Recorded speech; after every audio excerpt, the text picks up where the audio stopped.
Saya langsung ke Pak Faisal, bagaimana Pak Faisal agar ada upaya antisipasi dan juga kewaspadaan yang ekstra? Karena pernyataan dari Presiden ini bukan bermaksud menakut-nakuti, tapi ia menyatakan kita tidak bisa bekerja dengan normal dan harus selalu peka terhadap krisis. Ya, saya semangat yang disampaikan Pak Presiden tentu saja kita dukung ya. Yang penting signal yang dilakukan oleh pemerintah sekarang untuk mengantisipasi.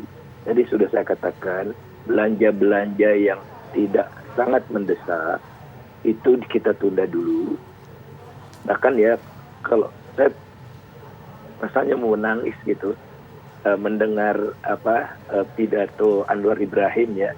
Dia bicaranya sama dengan Pak Jokowi. Ini kita akan mengalami kesulitan yang lebih besar gitu tahun 2023. Oleh karena itu ayo kita fokus. Pertama yang dia katakan, saya tidak akan menerima gaji sebagai Perdana Menteri. Kedua, gaji-gaji para menteri dia minta untuk diturunkan. Jadi bukan hanya dia. Lantas kabinet, padahal dia kabinet koalisi ya, banyak pihak, partainya banyak, tapi dia akan pangkas jabatan menteri dan menteri, deputi menteri itu dari 70 ke 44 saja. Lantas subsidi yang buat orang kaya, karena di Malaysia itu 50% subsidi dinikmati oleh orang kaya dihapus, kemudian hanya orang yang miskin atau orang yang berhaklah yang memperoleh subsidi itu, dan rupanya kantor Perdana Menteri sudah memesan mobil baru buat Perdana Menteri baru, Mercedes S600. Ya. Anwar Ibrahim bertanya, apa bisa dibatalkan? Oh bisa dibatalkan oleh dia pakai mobil bekas.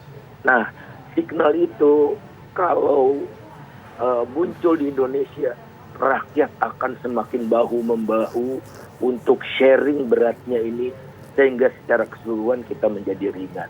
Signal itu yang dibutuhkan oleh rakyat sekarang, rasa keadilan. Baik, nah sekarang kita ingin ke Bu Henry. Bu Henry, ketika orang di luar sana mendengar kata resesi, meskipun kita tetap harus optimistis sama perekonomian kita, tapi ada rasa khawatir.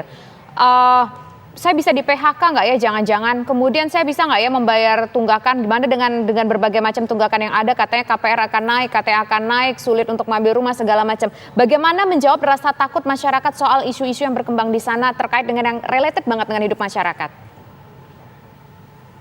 Tentu tidak mudah ya untuk menjawab itu ya.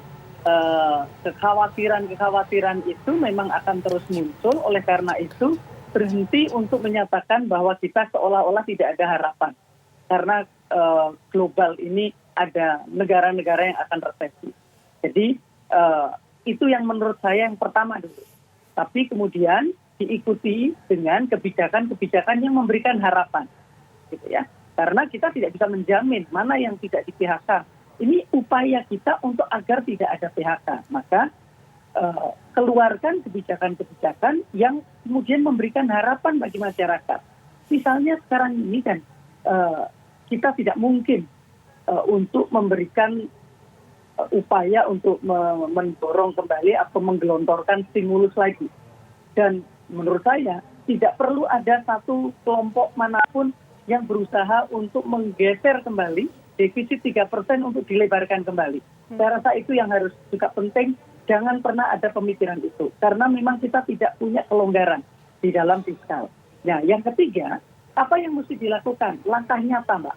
Jadi sekarang misalnya kita memang ada permasalahan dengan pangan misalnya ya. Kita bahan pangan itu bisa untuk rumah tangga, bisa untuk industri. Pemerintah memulai dari situ bahwa akan ada komprehensif kebijakan agar kebutuhan-kebutuhan baik itu untuk rumah tangga maupun untuk industri akan mulai dipenuhi dari dalam negeri. Mulai dari 50 komoditas, kemudian 100 komoditas, sehingga insentif yang diberikan itu akan lebih fokus dan memberikan harapan bagi masyarakat bahwa saya akan tetap berproduksi karena ini ada kebijakan yang akan menyerap produk-produk saya. Nah, jadi itulah yang semestinya sekarang ini harus segera dilakukan. Baik, terima kasih banyak. Terima kasih Bu Henry, Pak Faisal dan juga Pak Ajib sudah bergabung di Kabar Petang.